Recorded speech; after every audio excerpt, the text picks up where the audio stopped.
All right, so here are the three circuits that we built for this lab.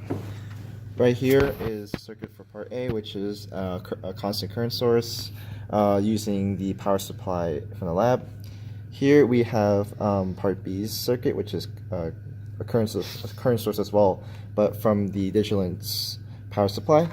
And here we have part C's, which is just an inverting amplifier. So here are the data points we collected for part A. For example, when RL is 1,410, we have a VC of 7.851 volts and a VE of 4.963.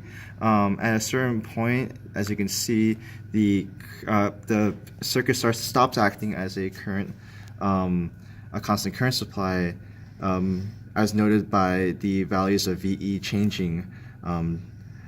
While like up here they were pretty constant.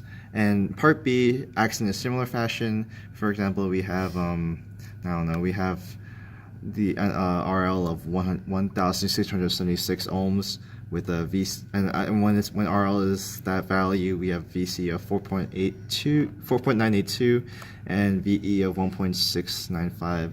And much like part A's circuit, at a certain point the circuit stops acting as a constant current supply. So I'm going to be talking about the oscilloscope traces and network sweeps for our inverting voltage amplifier circuit from part C.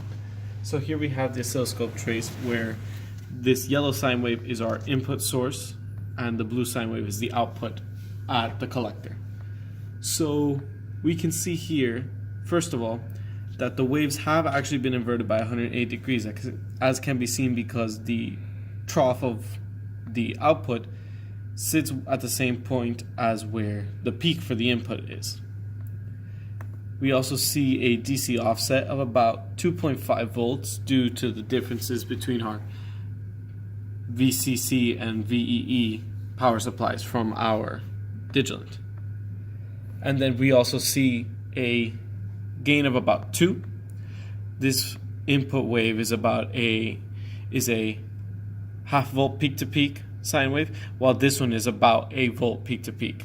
And that gain of 2 volts per volt comes from the resistors that we use for this circuit. So here we have the network sweep where we see again a gain of about 2 decibels. Since the number's so close, it also came out to 2 decibels when it was about 2.2 volts, 2 volts per volt. And we see that this remains current constant for most frequencies, but once we start approaching very high frequencies, the gain starts to fall off. And here we can see the 180 degree phase shift of the output wave, which once again starts to fall apart as you approach higher frequencies, ending at about 120 degree phase shift instead of 180 at very, very high frequencies like 2 and 3 megahertz.